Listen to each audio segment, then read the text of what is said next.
An electrolytic cell is an arrangement in which an external source of voltage brings about a chemical change. Since electrical energy is put in, the reaction is non-spontaneous. When you recharge a battery, you are actually running them as electrolytic cells.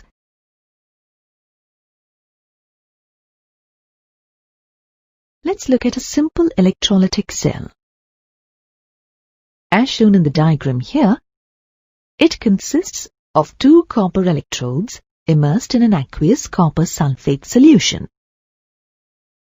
The electrodes are connected to a DC power supply.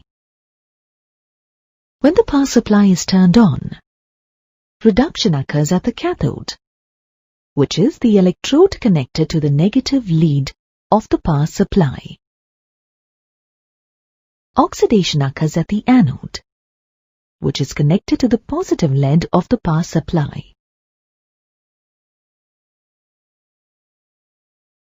The reduction half reaction at the cathode has copper 2 ions gaining 2 electrons to form metallic copper. At the anode, copper metal undergoes oxidation by losing 2 electrons to form copper 2 ions. Students often find it difficult to remember the difference between galvanic and electrolytic cells. In galvanic cells, the anode is considered to be the negative electrode, and reactions are spontaneous. The cell potential is always positive, and the change in Gibbs free energy is negative. In electrolytic cells, the cathode is considered to be the negative electrode, and the reactions are non-spontaneous. The cell potential is negative, and the change in Gibbs free energy is positive. Remember, in any cell, oxidation occurs at the anode and reduction occurs at the cathode.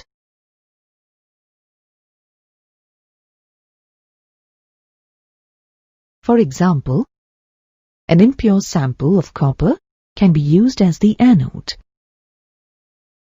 As the cell runs, pure copper is deposited on the cathode. Less reactive metals such as silver and gold and non-reactive impurities fall to the bottom as anode sludge. Similar processes are used to produce sodium, magnesium, aluminium, and other metals on large scales. Michael Faraday was the first scientist to quantitatively study electrolysis.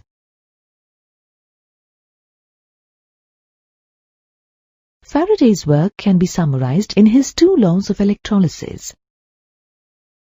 Faraday's first law states that the extent of chemical reaction that occurs at any electrode during electrolysis is directly proportional to the quantity of electricity passed through the electrolyte.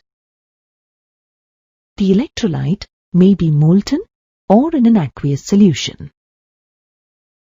In other words, the mass of an element that deposits at an electrode during electrolysis is proportional to Q, the total amount of electricity passed through the cell. Faraday's second law states that the amounts of different substances produced by the same amount of electricity passing through the electrolytic solution are proportional to their equivalent masses.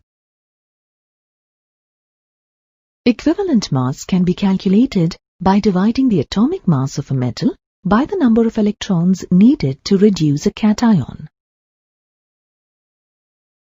The amount of charge Q passed through the cell can be determined from the product of current and time.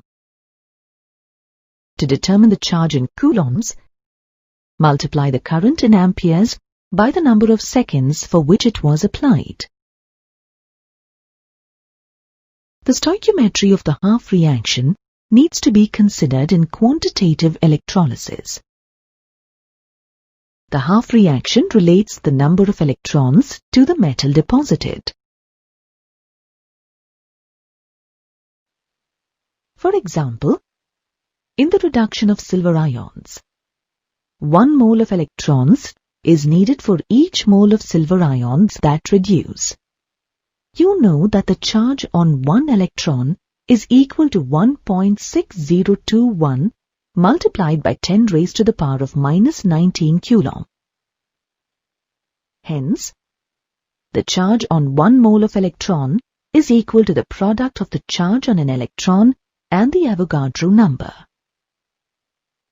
This can be written as the product of 1.6021 multiplied by 10 raised to the power of minus 19 and 6.02 multiplied by 10 raised to the power of 23. Therefore, the charge on 1 mole of electrons is equal to 96,487 coulombs per mole. This quantity of electricity is called Faraday, which is symbolized by capital F.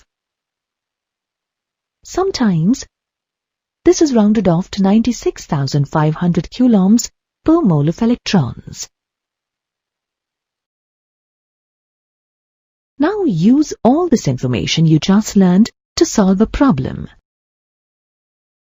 A 2.50 ampere current is passed through molten magnesium chloride for 15.0 minutes.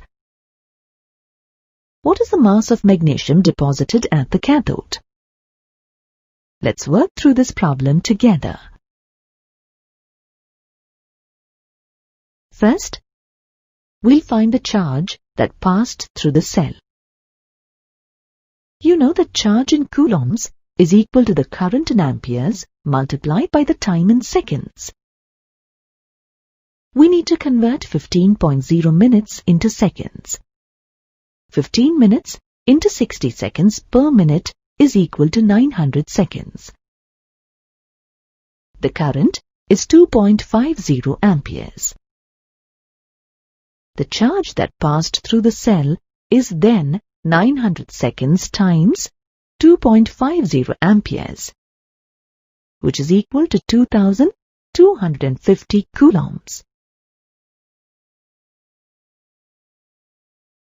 From the half reaction, we see that 2 moles of electrons are needed for each mole of magnesium atoms that form. Therefore, we require 2 Faradays, or 2 multiplied by 96,487 coulombs, to deposit 1 mole or 24 grams of magnesium. Therefore, for 2,250 coulombs, the mass of magnesium deposited is equal to 24 grams per mole multiplied by 2,250 coulombs divided by 2 multiplied by 96,487. Thus, 0.2798 grams of magnesium is deposited at the cathode.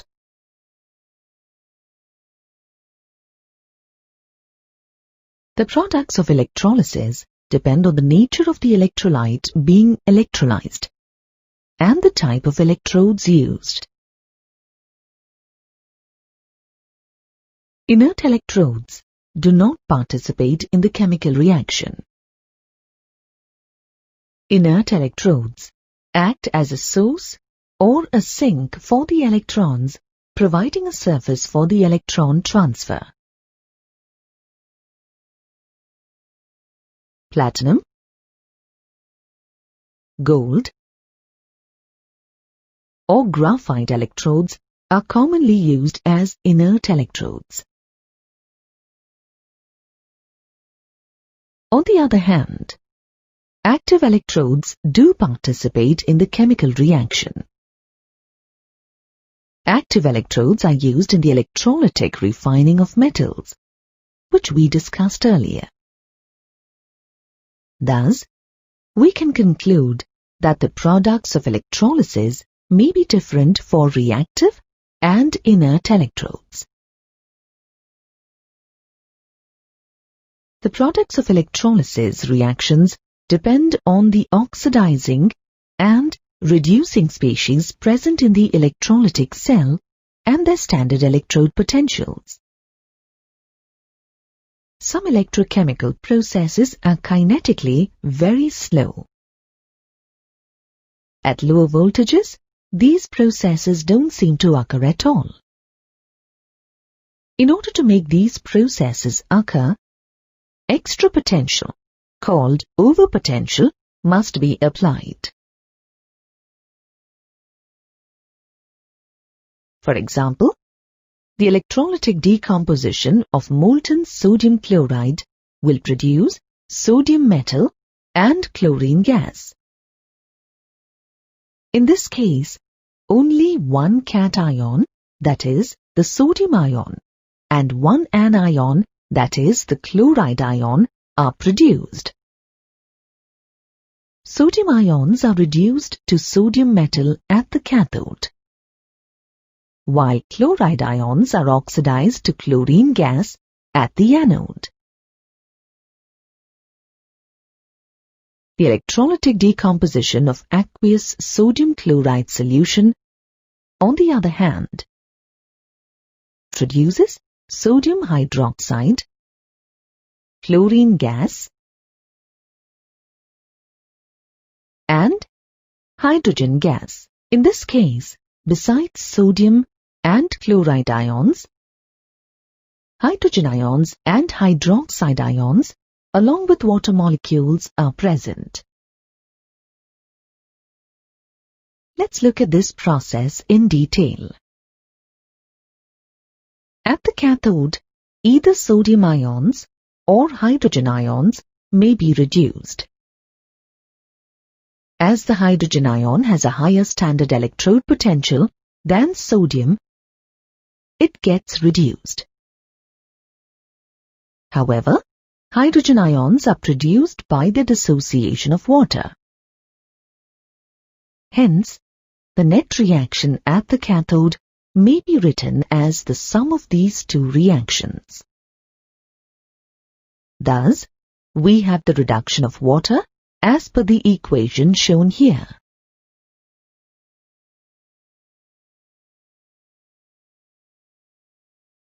At the anode, too, there are two substances that can be oxidized: chloride ions and water molecules. At first glance, it would seem easier for water to get oxidized than chloride ions, since the electrode potential of water is lower than that of chloride ions. However, the oxidation of water is a kinetically slow process. Hence, an extra potential called overpotential is needed for the production of oxygen. This explains why chlorine, but not oxygen, is produced during the electrolysis of aqueous sodium chloride. The net reactions of electrolysis of an aqueous solution of sodium chloride are as shown here. It is more challenging to predict the products of electrolysis reactions in aqueous solutions.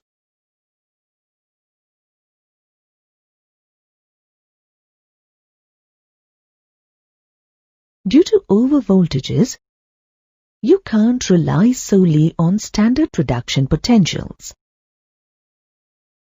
Reduction will occur at the cathode, but there are two possibilities for the reduction half reaction. First, ask yourself if the cation is a transition metal or a representative metal cation. Transition metal cations will undergo reduction, since they have favorable reduction potentials. Representative metal cations will be too difficult to reduce.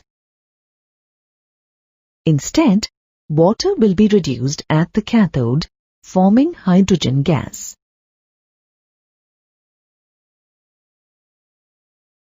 Predicting the oxidation half reactions is more complicated.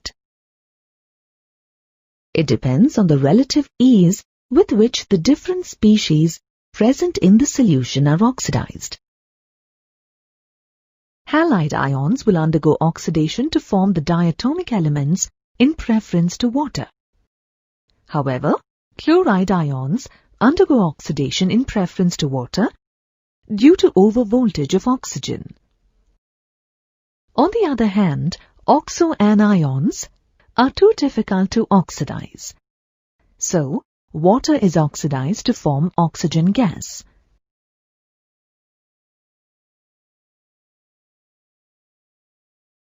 The ability of a cation to be reduced or an anion to be oxidized not only depends on their standard reduction potentials, but also on their concentrations.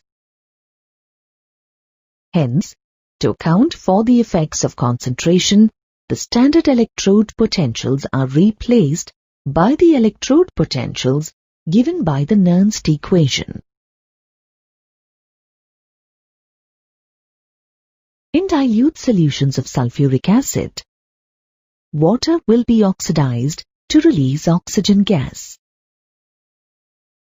However, in concentrated solutions of sulfuric acid, the formation of the peroxy disulfate ion is favored.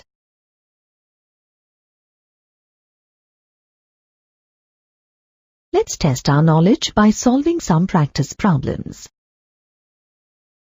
Try to answer this question on your own before proceeding.